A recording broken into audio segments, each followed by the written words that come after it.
Hi again then guys, and welcome to episode 27 of Tour of Japan, the review series of course for the Super GT machines of GT6.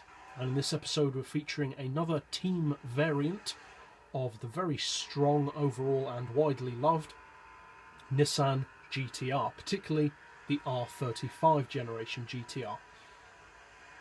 Now this particular version of the GT-R lineup is, from what I've seen, one of the slightly lesser used models. Most people seem to go for the Stealth model or the Team Yellow Hat or the Nismo. Not many people seem to go for this one. Now, same as the last time I reviewed one of the cars with this team sponsor, I still don't know how to pronounce the car. I tried to find out, so I'd appreciate if any of you guys actually know how to pronounce the company's name. But it's the Woodone, I'm guessing, because Woodone sounds kind of dumb, but maybe it is. But the Woodone Advan Clarion GT-R. Pretty nice looking car. Quite a classy looking paint scheme or livery, silver and blue. And as I said, like all of the GT-Rs, both specifically R35s, but also by extension the more traditional Skylines, it's a very strong all-round car. Lots of people know that, but at the same time, lots of people probably don't want to have to buy every single one to find out which ones are good. Because at the end of the day, a lot of money would be put aside if you were looking to buy all of the Super GT cars, which is exactly what I'm doing for this series. It's a lot of money involved in buying all of these cars just to review them. In the case of this car, it's 950 grand, so it's not quite the most expensive of Super GT cars, but it is up there with the more expensive models. The engine is, just like all of the other R35s, a 4.5 litre. Fully tuned, it puts out 928 horsepower and a very strong 668 pound-feet of torque.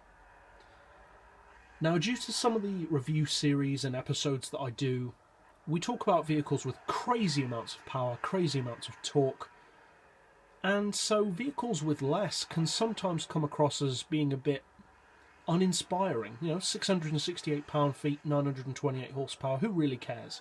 That's nowhere near as much as, say, a Tomahawk or a Red Bull or a Le Mans prototype. Who really cares? Is it that big of a deal? Well, yeah, it is a big deal, because in real life there are very few racing cars that ever have to deal with that kind of power or torque. So the fact that this GT-R, along with some of the other GT-Rs and other Super GT cars in general, can handle that amount of power and torque, which is more than they would ever have in an actual Super GT series, is very impressive. Because honestly, there are not that many cars that you could put 928 horsepower into that you would be able to drive easily. And that really is a testament to the GT-R. And certain elements of the style and the forgiving nature of the road-going GT-R do kind of seep through to the racing version. You can feel that trademark, really, beginner-friendly nature that the GT-R has, particularly the R35. It's a very forgiving car. And if you didn't know that it had 928 horsepower, you'd never guess that it did. Perhaps from a straight line point of view you might, but for handling, it handles itself very well for such a powerful car.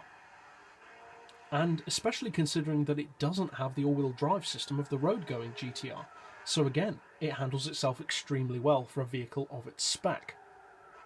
As far as weight, it weighs 1100 kilos, so it's on the lower end of the spectrum in terms of weight as far as GT500 machines go, which is good. It gives it a very good power-to-weight ratio of 844 horsepower per tonne. And I think most people already know that the GT-R, GT500 machines, not just this one, but all of them, are very strong machines. As far as this particular model goes, it's not strictly speaking stronger than any of the other GT-Rs in its all-round ability.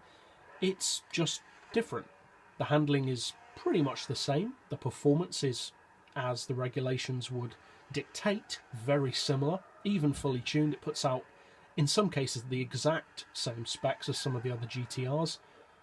So really it's just about which livery you enjoy the most, or which team you would like to represent the most. In terms of overall ability, this GT-R is as good as any of the other best GT-Rs. So, as with my other GT-R review and more to come, my advice is the same. The GT-R is for people who are looking for a strong, reliable, consistent, all-round race car, obviously for the Super GT class, but also potentially beyond that, because this car is so good that at certain PP or power levels you can even take on GT1 cars and even prototypes on some tracks, and as I said, at a certain PP level. So it's a very strong all-round machine, no surprises there. So really it's just a case of picking which one you like the look of the best. So that's it for this episode. I'll see you guys next time, and as always, thanks for watching.